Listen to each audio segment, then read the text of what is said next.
السلام عليكم ورحمة الله وبركاته.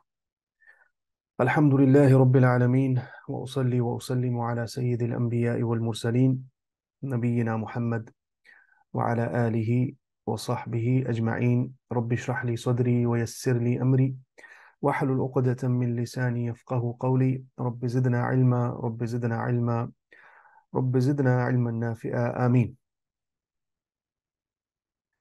After discussing about the methodology, the correct methodology of understanding the political ahkam in Islam, and shedding some light on selected sources, original sources of political thinking, let us move to the analysis of some important political thinkers in Islam. And we will focus on selected personalities. Due to the time restraint, we cannot go into the discussion about all scholars, particularly keeping in mind that the early legacy was comprehensive in nature. So political thinking was connected with the mainstream fiqh. The fuqaha and ulama, they were involved in all forms of thinking, and they had their opinions and methods in understanding all affairs of the religion. The fragmentation of ulum had not appeared yet. We have said this many times, that fragmentation in the knowledge is a product of Western modernity. So all fuqaha, early fuqaha, they are political thinkers at the same time. They are religious heads at the same time. They have contribution to all fields of knowledge, and it is difficult to separate these ideas in the early legacy, because everything is interconnected. For this reason, we will focus on some selected personalities, particularly from mutaakhirin, the later scholars who contributed to this field. The first personality we will discuss is Al-Imam Ibn Khaldun. Let's go back to Imam Ibn Khaldun. We talked about him and his contribution to the field of history when we discussed about history as a very important component of Islamic worldview. And we analyzed the main work of Ibn Khaldun, Al-Muqaddimah, prolegomena to his bigger book on history. In this book, there is a particular chapter about political structure and political thinking. And Ibn Khaldun has some original contribution in this field. So let's go back to Ibn Khaldun, rahimahullah, first, because we were discussing about him, and our discussion is still fresh about Ibn Khaldun. And then we will move to some other important political thinkers in our legacy, in order to grasp the methodology these great scholars followed in understanding the political ahkam of Islam, and also to understand the fact that these scholars had raised themselves above reductionism and naive understanding, like we have fallen into these sicknesses in our times. So they understood, in both understanding the text and the political reality of their times, they were very profound in their thinking. So our aim is not to copy paste their ideas in our time, because humanity has moved on and many things have changed. Political structures have completely transformed. Our main purpose is to understand the method and how they used to engage with the political ahkam of Islam in order to learn and develop the malaka, capability of engagement with the reality in our times, and also extracting the solutions for the current problems of the Muslims and the Muslim Ummah. And we are focusing here in this component on political problems of the Ummah.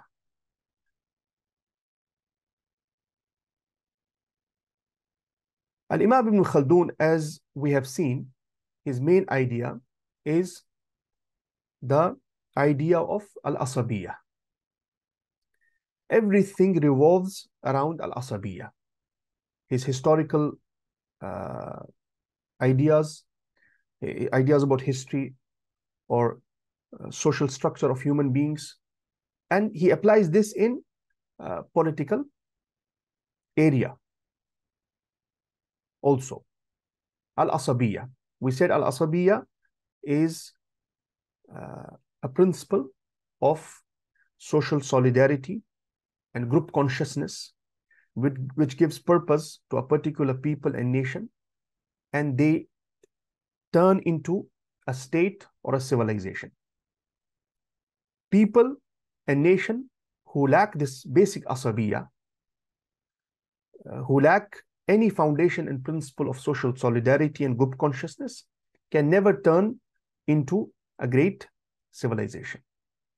And before the modern times, in particular, the Muslim world and Islamic civilization, this asabiyah was based on actual tribes and families. Before it shifted to the asabiyah based on ideology. We also talked about the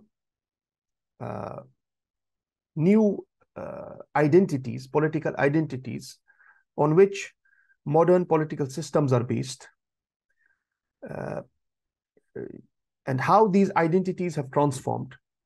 The political identity in the pre-modern world was a real identity based on real family ties and tribal affiliations.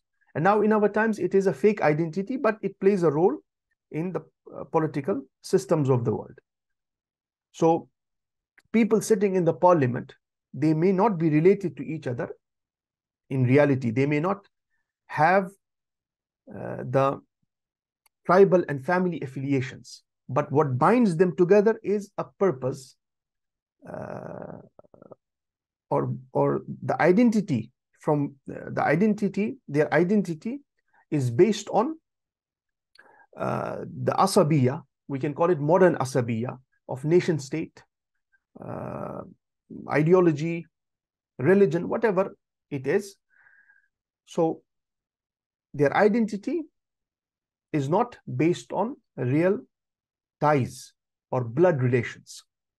But in the pre-modern world, and this applies to non-Muslim world as well, the identities were based on family ties and blood relationships. So in explaining this idea of asabiyah, Imam Ibn Khaldun, when he moves to the discussion about political sphere of human life, he raises a finer discussion. He raises a finer point, which is the role of religion.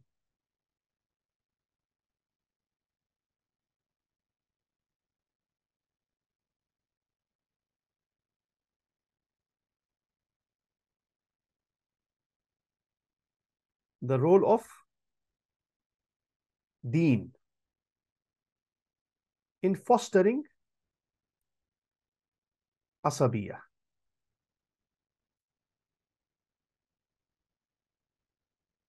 I will use the original Arabic terminology.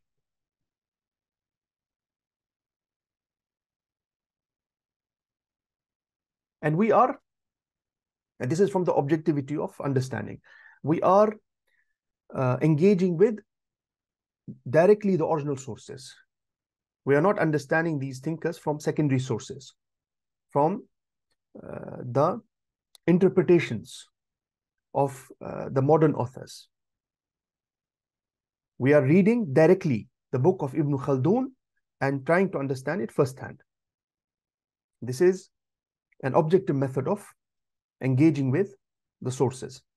So he says, Deen plays a very important role, at least for Muslims, and for others, they must have a higher principle which balances their asabiyah.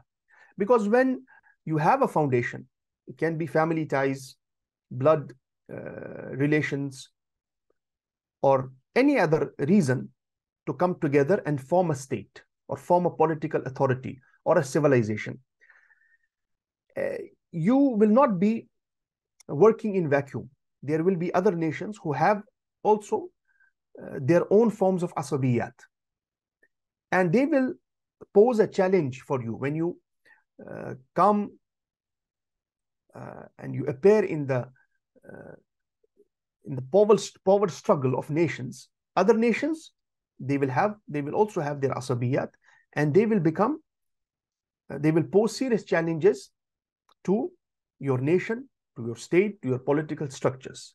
So, and also this can be within the political structure and outside the political structure. This can happen within your own people.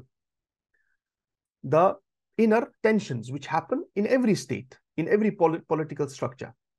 So how will you balance this asabiyah? How will you foster this asabiyah for productive achievements? You must have a higher principle. You must have a higher principle which fosters your asabiyah. And that higher principle, at least for Muslims, is religion. And this applies to other nations. You will see even today in the modern West, which has alienated itself or disconnected itself from the Christian religion. I've said this many times, that the religion of the West in history was Christianity. But now the West has become an atheistic, purposeless civilization. Even today, even in these conditions, they use religion as a tool to justify what they are doing. You may see the coronation which happens in England of the kings. West is a secular society. Religion has no role in their societies. Religion is confined to the church. They have separated the church from the state, and this is their ideology, secularism. However, still they use the symbols of religion to foster their civilization, because they know that these higher principles, they create a balance between people. Why? Because the majority of human beings are religious in nature.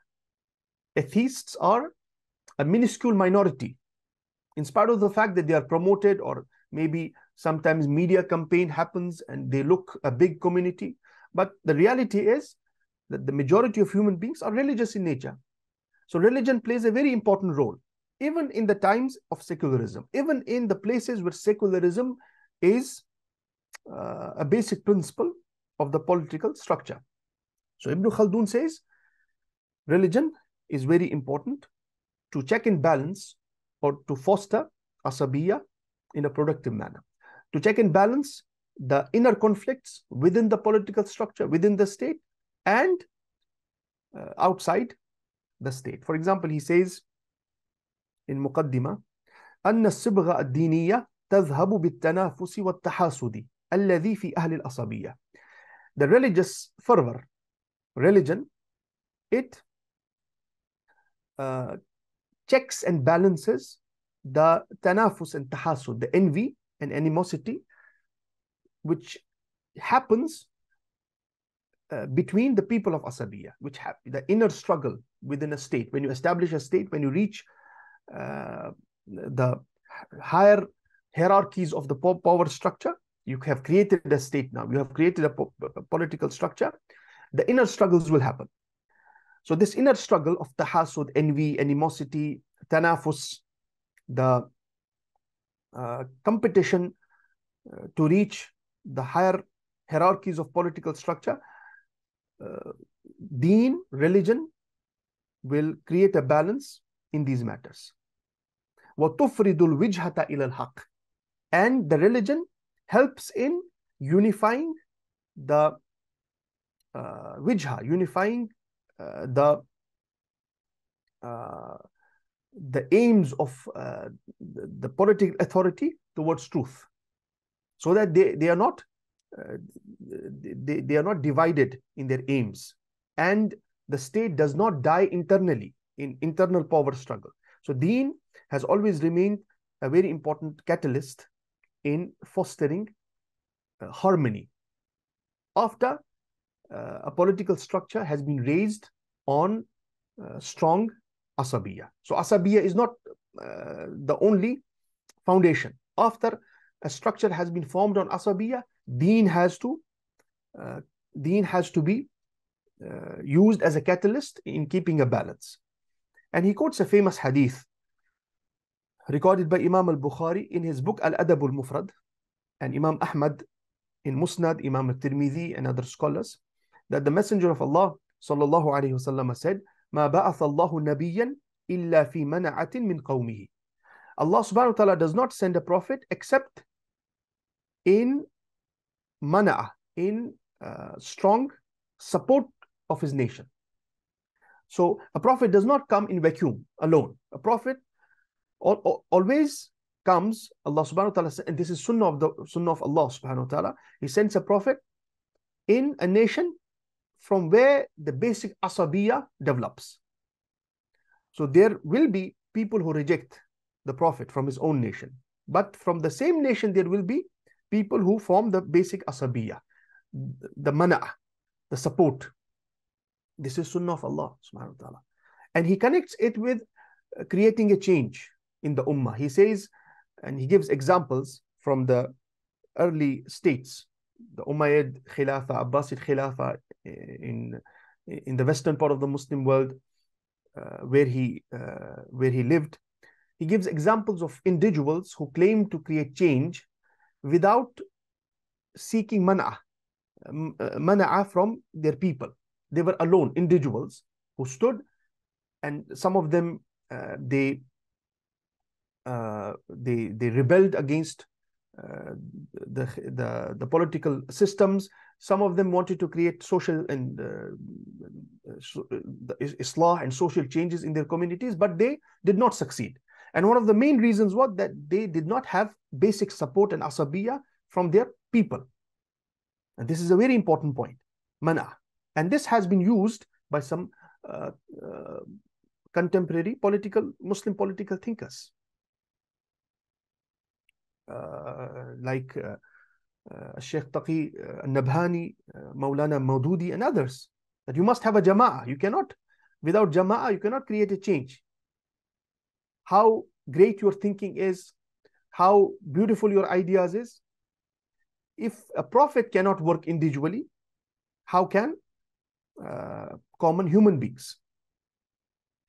So this idea of the foundation of asabiyya or asl lil asabiyya is man'a from the people. If you don't have, you will never succeed. So after you have a support, and this support, by this support, you create a political structure, you create a state or a civilization. After this success, you in order to maintain this structure, in order to reap the fruits of this structure, you have to maintain the checks and balances within the political system. And Deen, religion, helps in that process. There can be other ways of checks and balances, but religion is the main catalyst. For example, he says, وَأَحْوَالُ الْمُلُوكِ وَالدُّوَلِ رَاسِخَةٌ قَوِيَّةٌ لَا يُزَحْزِحُهَا وَيَهْدِمُ بِنَاءَهَا إِلَّا الْمُطَالَبَةُ الْقَوِيَّةُ الَّتِي مِنْ وَرَائِهَا عَصَبِيَّةُ الْقَبَائِلِ وَالْأَشَائِرِ. The conditions of the kings and the states always remain strong, founded, and nothing can shake it or destroy its structure except a similar strong asabiyya. So if there is an established state political structure based on, of course, it was raised on a strong asabiyya, strong principle of social solidarity and group consciousness, as we have discussed, nothing can destroy it and shake it except a similar structure which is also based on the same asabiyya. So after a nation becomes a political reality in the world, they will always face challenges from others, because others are also working. You are not the only nation or people who have asabiyya. There are other nations who also have their own forms of asabiyya. And you will become better, or you will be able to maintain your political structures by Deen, by a higher principle which strengthens your asabiyya. Okay, because after the asabiyya, as Ibn Khaldun says, in those times was based on tribal relationship, family ties. When you create a state, it weakens because of tanafus, tahasud.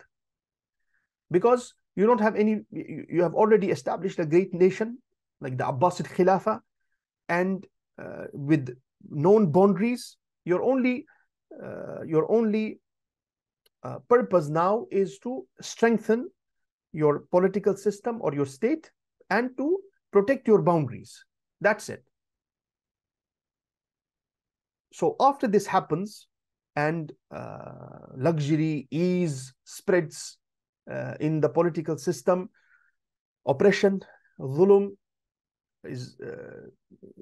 takes the place of adl, justice, this asabiyya, it weakens. Asabiyya, and particularly when the kings and the rulers, they use other nations, and other than from their own tribes and families, to strengthen their political system. This asabiyya weakens. Tanafus, competition, envy, animosity happens.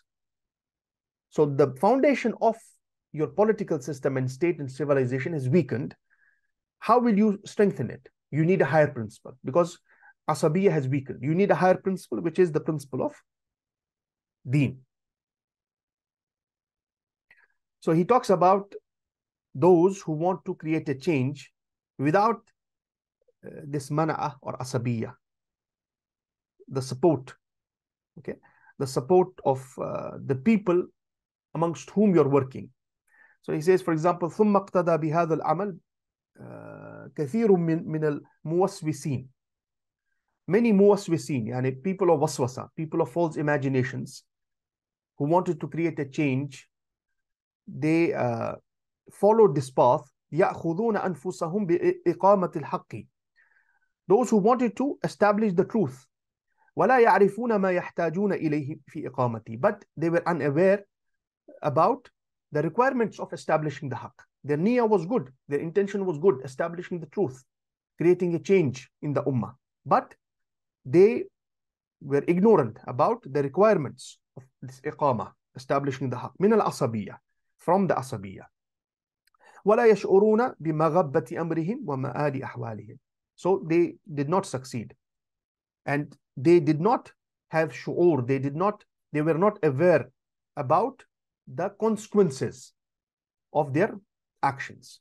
So the consequences of their actions was failure, and they failed. And he uses the hadith which we just read to support his argument. So the point is, when the political structure is established on an asabiyya, it will, and this is sunnah of Allah, it will slowly weaken. And in order to strengthen it, we need a higher principle, higher than asabiyya. And this higher principle is the religion, is Deen. And we don't need evidences for that. We know how the Prophet ﷺ, he had the basic asabiyya, the idea of Quraysh as a tribe. And the A'immah being from Quraysh. All the four khulafa are from Quraysh, from different branches. And the Prophet ﷺ said, Al-A'immatu min Quraysh. This is the basic asabiyya based on real family ties and the tribal system which was prevalent in his times. And we know how the Prophet ﷺ fostered this asabiyya and turned the Sahaba into a great nation. But after this asabiyya, he also based the nation building of the Sahaba on Deen. We don't need evidences for that. We have the great saying of Umar radiallahu anh when he said on the occasion of opening the Roman Empire, when he was going to Asham, the Markaz of the Roman Empire, he said, we were a humiliated nation. And no one knew about us. Arabs living in the desert, no civilization. We were not like Persians and Romans. But Allah subhanahu wa ta'ala gave us izzah. Allah gave us glory because of our religion, because of this deen. And if we seek izzah and glory and power and self-esteem from any other source, Allah subhanahu wa ta'ala will again humiliate us. This is a famous saying of Umar. And this saying also points to the same idea, using deen as a higher form of asabiyya. We can say this. Another important mas'ala which Ibn Khaldun raises here is the importance of markaz in political structures. Importance of markaz. Let me use the actual Arabic terminology.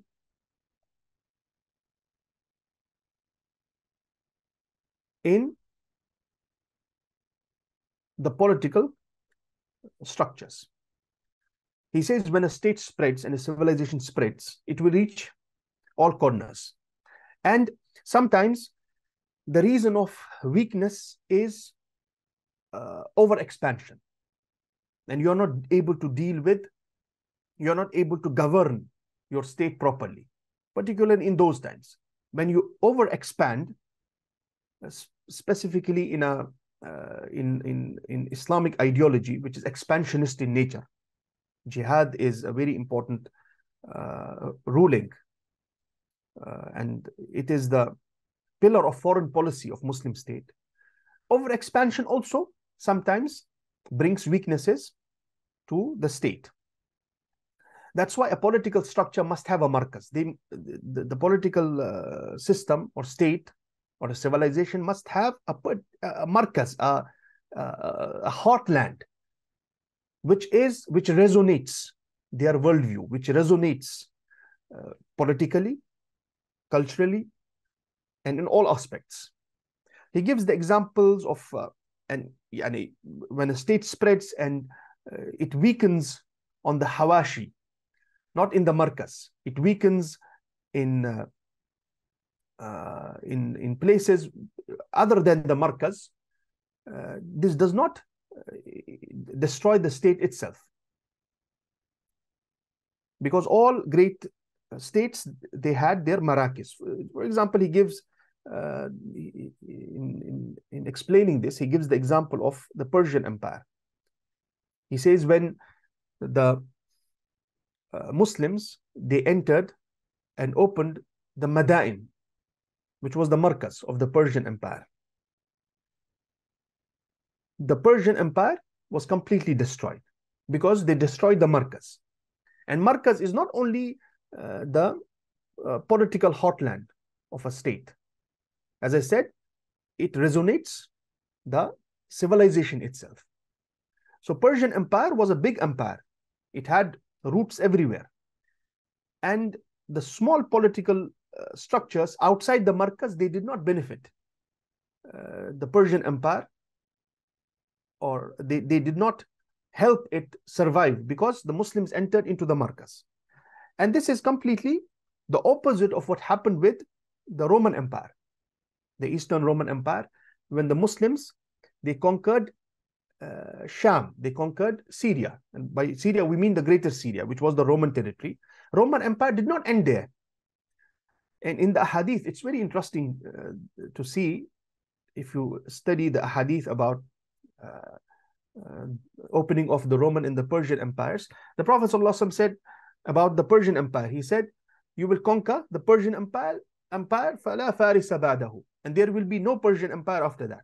Yani, the Persian Empire will be destroyed and they will not be able to create a new political structure.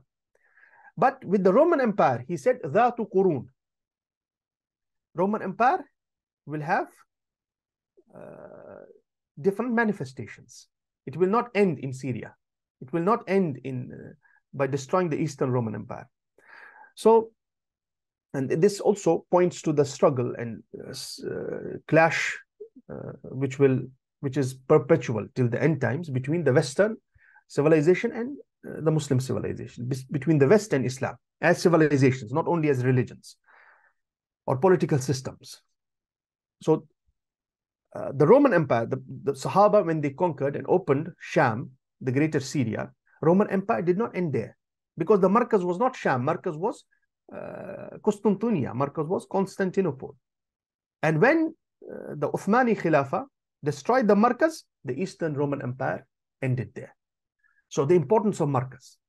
Muslims, in their revival of the Ummah, they must think about this Markaz on understanding the geography of the Muslim world. Which city, which state, inshallah, when Allah subhanahu wa ta'ala gives us tawfiq and we develop our political system and Allah grants us revival, we must have a Markaz which resonates our worldview, which is the heartland of the Muslim world, politically, culturally, in religion, in everything. And some scholars, historians, have suggested that Istanbul can be that Markaz. Wallahu alam. And it depends on the conditions of the Muslim Ummah when we, inshallah, and this is our destiny. This is our destiny. We should never fall into despair. We will rise from our slumber, inshallah. But in maintaining the political system, in maintaining our legacy, we must have a Markaz.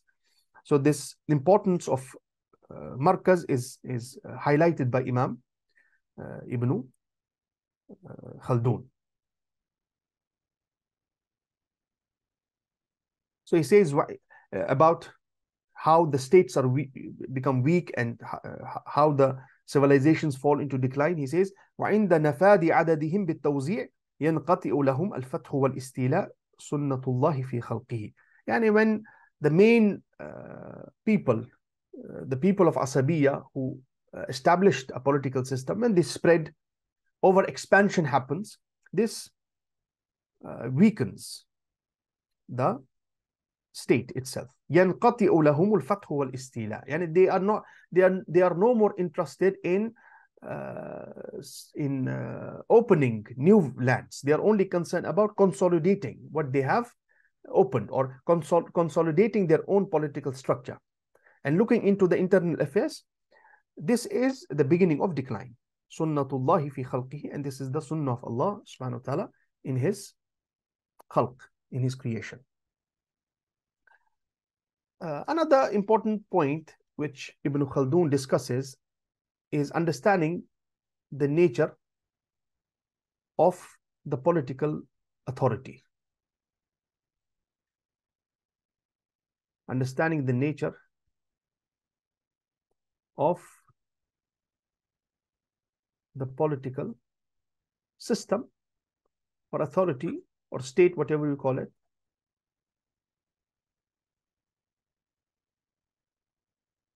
He says after, and we are talking about when a political system is established. In establishing it, the foundation is Asabiyya. And when it is established, it is important to understand what can bring decline to a system, what can weaken our system. So sifatul duwal, he talks about tabi'atu or sifatul duwal, the natures of the states or the qualities, the main qualities of the states when they are established, which usually brings weaknesses to them. He talks about some qualities. For example, al-infiradu bil-majd, not sharing the glory. And when a ruler turns into a despot, he does not acknowledge or he does not share wisely the glory with those who supported him in the first place. So he makes this political authority a thing which can be inherited from him only. Inshallah, we'll talk about how the Khilafah was changed into Mulukiyya, how Khilafah was changed into into a thing which could be inherited. Ibn Khaldun is from the early scholars who pointed to this phenomenon. Khilafah was changed into monarchy or kingdom. So al-infiradu bil majd. The majd belongs to the nation who had this asabiyya, and they all worked together to create a state. And we see this, you can call it power sharing. So power sharing is a very important concept. It must be shared in a very balanced way, which creates stability in a political system. We see this in the early Sahaba, radiyallahu anhum. They did not act as despots. And they were always careful in maintaining this balance. Like the example of the great Umar, radiyallahu anhu. In maintaining the balance in power sharing. So the concept of shura, for example, the concept of shura, having a council of great minds, you share the power with them, you give them authority, advice, so on and so forth. When infirad bil majd happens, when a ruler becomes a despot and he does not acknowledge, he does not want to share power, he does not accept dissent, criticism, this is the beginning of decline.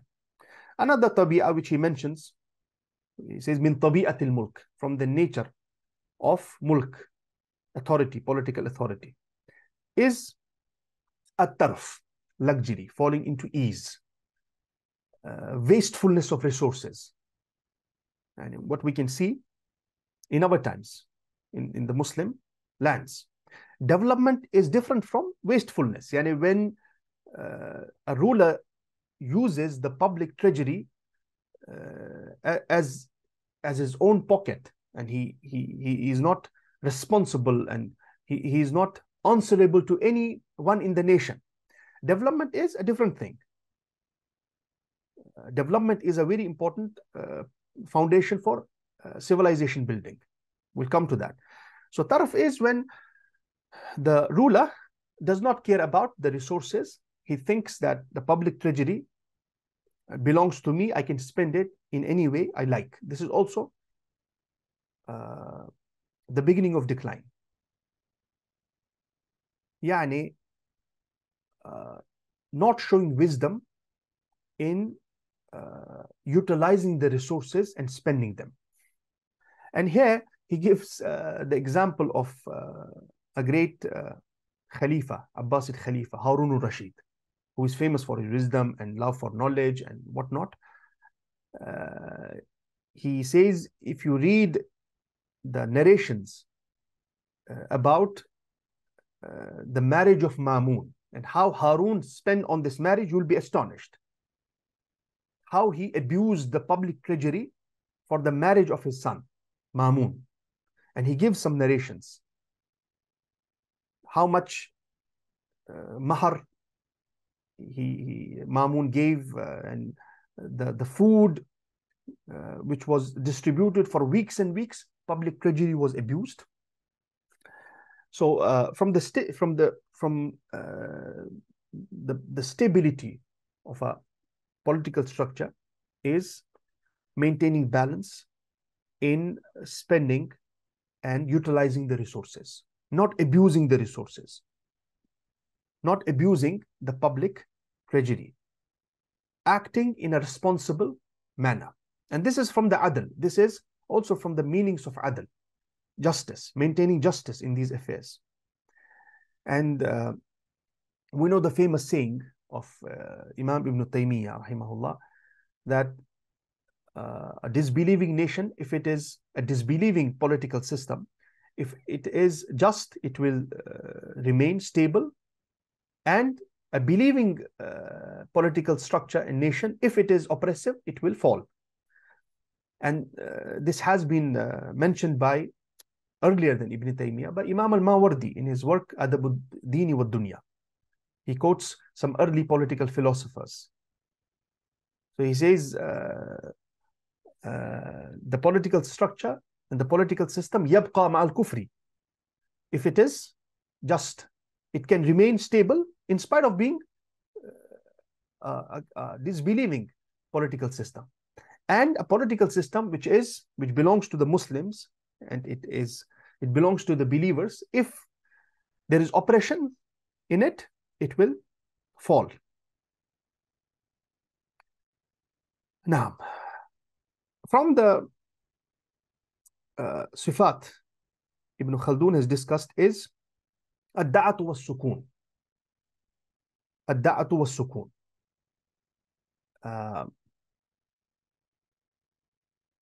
Consolidating the state. Raha, ease, laziness. So in the beginning, when the political structure is being formed and a state is being created, all forms of sacrifice are involved, from the ruler to the ruled subjects, sacrifice of time, sacrifice of effort, sacrifice of life, hard work, discipline.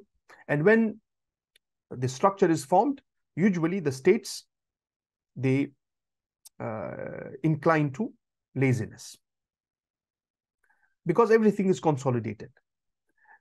So from the wisdom of political thinking, or from the wisdom of great rulers, is thinking about future. Thinking, because creating a state is the first step. This political structure can fall into decline more quickly than it was constructed, than it was created. So wise rulers and political thinkers, they plan for future.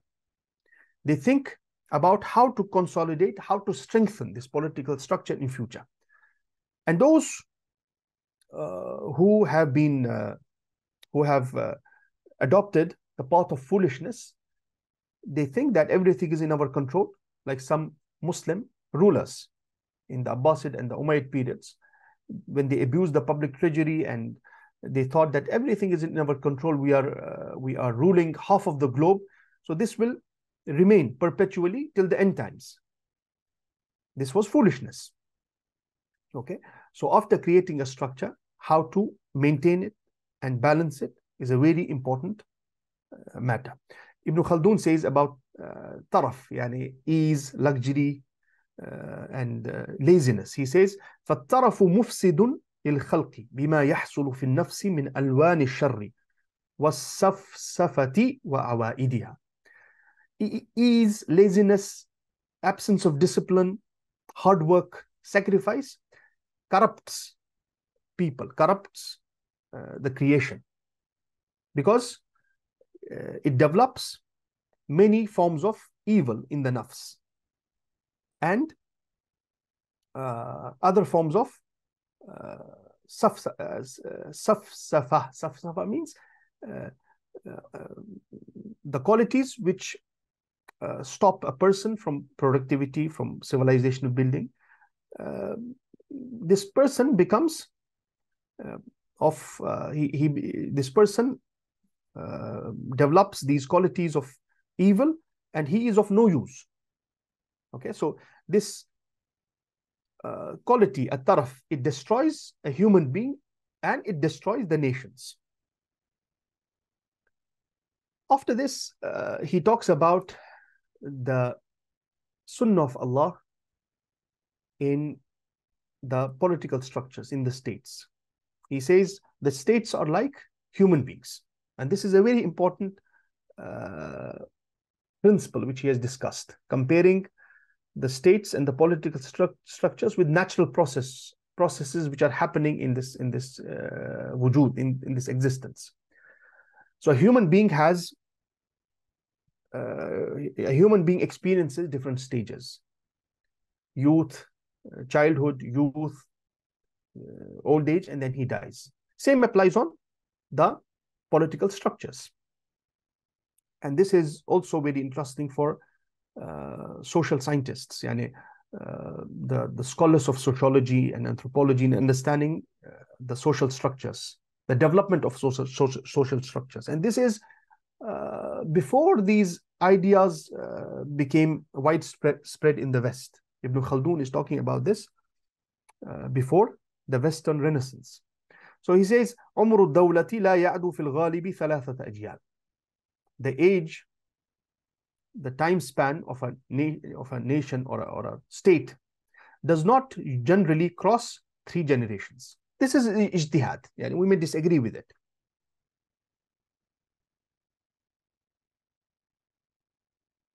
The age of a state.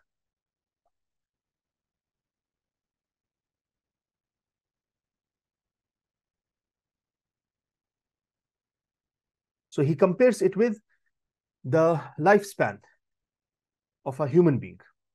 He says we have this from the medical science and from the scholars of this field. They say normally, and in his times also, a human being, the maximum, the lifespan of a human being, the maximum lifespan is 120 years. And he applies this on the lifespan or the age of the states as well. And from the experience he had with the states. And as we said, he was a statesman also. He was very near to the political structures. So what he wrote is not only based on theory, it is based on practical experience as well. And he quotes the famous hadith in which the Prophet ﷺ said, أعمار أمتي بين الستين والسبعين. The lifespan of my ummah is between 60 and 70, the normal lifespan, and very few will cross 70, as the Prophet ﷺ said. So it is 120 years. He says the normal lifespan of a state is 120 years, and after 120 years, it starts to decline.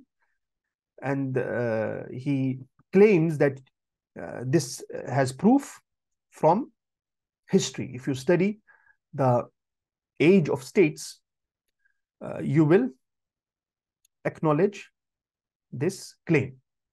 And again, as I said, this is a ijtihadi mas'ala. But the point here is the natural process of youth and decline. It applies to the states as well. Okay, so from naivety and reductionism of the Muslim minds is to believe that Allah subhanahu wa ta'ala has promised us political authority forever, in all ages. This is a wrong idea. This idea cannot be supported by the book of Allah and Sunnah of the Prophet ﷺ. Allah subhanahu wa ta'ala has promised us political authority eventually. وَالْعَاقِبَةُ لِلْمُتَّقِينَ, as Allah said, the good end is eventually for the pious. But Allah has promised us political authority in all ages, all times. This is a wrong understanding, because Allah subhanahu wa ta'ala has to establish the proof on all nations. Allah in this dunya will give chance to all nations. This is the qanun, this is the principle of ibtila, the principle of test. So all people will be given equal opportunity. All nations will be given equal opportunity. And this is the meaning of تِلْكَ الْأَيَّامُ نُدَاوِلُهَا بَيْنَ النَّاسِ. Allah didn't say تِلْكَ الْأَيَّامُ نُدَاوِلُهَا بَيْنَ الْمُسْلِمِينَ. These are the days, we shift them between human beings, not between Muslims only. So Islam, this idea of Islam can never be completely actualized except in a perfect political structure. This is a wrong idea. This is where the modern political thinkers have committed serious mistakes, modern political Muslim thinkers, and they have been criticized, including Maulana Maududi, Sheikh Taqi al-Nabhani, and others, Hassan al-Banna, Sayyid Qutb. And this is true. With the acknowledgement of their contribution, we're respecting them, and I have great respect for the political thinkers, most Muslim political thinkers of our times, particularly who sacrificed their life for the ideology, like Sayyid Qutb and Hassan al-Banna and others. May Allah elevate their ranks. But this idea of Islam not being actualized completely as an individual, yes, as a state, as a community, as a social condition, yes. But as an individual, my Islam is incomplete except in a conducive political structure. This is a wrong idea. This is completely a wrong idea. That's why, if this was true, all prophets in history would establish political structures. They would come with sharia laws. It is very interesting to see that from the majority of the prophets and the messengers, we have unlimited messengers. In the Quran, some 26 have been mentioned, and from them we have difference of opinion about some personalities like Luqman alayhi salam, Khadir alayhi salam, and others. And in the Sunnah, the Prophet ﷺ said, Allah subhanahu wa ta'ala sent more than 100,000 messengers. And from all these messengers, from Adam alayhi salam till the last and final messenger, Muhammad sallallahu alayhi wasallam, if you reflect on the prophets who came with laws, Rusul, from the recorded history we have from Quran, Sunnah, and recorded history and narrations, we have only 4 sharia. The Sharia of Nuh alayhi salam, the Sharia of Ibrahim alayhi salam, the Sharia of Musa alayhi salam, and the Sharia of Muhammad sallallahu alayhi wasallam. 4 sharia only. And the scholars, in explanation of this, they say these were the sharia of all other prophets. And the prophets, particularly before the last and final messenger, they came to revive the previous sharia, to revive the previous laws. So Isa alayhi salam did not come with the sharia. He was on the law of Moses, so on and so forth. But the point is, the majority of the prophets, they did not establish political structures. They did not come with the idea of state. Okay? But also, this does not mean this idea should not be misused and abused to secularize Islam. Islam is a deen. Islam is not a religion in the Western sense. That is true. Yeah, we understand this basic ideology. But in the times of weakness, when Ummah does not have presence outside, the reality is alien. Can we say that our Islam is deficient? Our Islam is incomplete? We cannot say that. Islam gives guidance in all ages, times, in all conditions. Islam has guidance for the times of political authority. Islam has guidance for the condition when we don't have political authority. Islam has guidance for individuals. Islam has guidance for communities.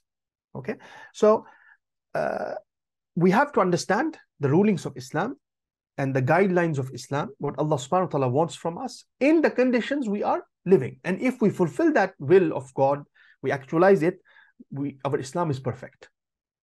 Okay, so we cannot say that if a Muslim is practicing his religion and he stays away from haram, of course, haram is a broad concept. We don't limit haram into some things only. This is a different discussion. If a Muslim is fulfilling the pillars, he is staying away from haram, he is trying to actualize religion in his life, he has good akhlaq, he's a perfect Muslim. He's a perfect Muslim. So this idea of if you don't have bay'ah for a khalifa, your Islam is incomplete, this is also influence of modernity, Western modernity. I cannot go into the details. But having that said, we are not of the opinion that Islam is a religion like Christianity. We don't need a political structure. Of course, we claim that. But if we don't have, we are struggling for that. We are working for that. And Allah subhanahu wa ta'ala has given authority to non-Muslims in a particular time to test them also, to establish hujjah on them. It does not mean I cannot practice my deen. So this struggle, hijrah, jihad, the process of establishing and creating an ummah is also a perfect form of applying our deen. I hope that I'm not confusing you, inshallah. I hope that what I'm saying is clear, inshallah. Let's stop here. We will discuss about Ibn Khaldun, the political ideas of Ibn Khaldun more in the next session. We aim to take 1 or 2 sessions keep 1 or 2 sessions maximum for every scholar. We have three or four scholars: Ibn Khaldun, Imam al-Mawardi, Imam al-Juwayni. We may take Ibn Taymiyyah. So 1 or 2 sessions for each scholar, and we will conclude this important component of Islamic worldview. We ask Allah subhanahu wa ta'ala to grant us understanding and forgive our mistakes in these sessions. We ask Allah subhanahu wa ta'ala to help us actualize our religion in our lives, in our societies. We ask Allah subhanahu wa ta'ala to grant the ummah maturity and himmah, determination of fulfilling its responsibility given to it by Allah subhanahu wa ta'ala. Kuntum khayra ummatin ukhrijat linnas. This is the responsibility given to the ummah. May Allah subhanahu wa ta'ala help us harness the khayriyyah, the goodness in this ummah for the betterment of mankind. We ask Allah subhanahu wa ta'ala by His beautiful names and exalted attributes to cure our sick and to forgive all our dead. Ameen ya Rabbal Alameen. Wa sallallahu ta'ala ala nabi al-ummi. Wassalamu alaikum wa rahmatullahi wa barakatuh.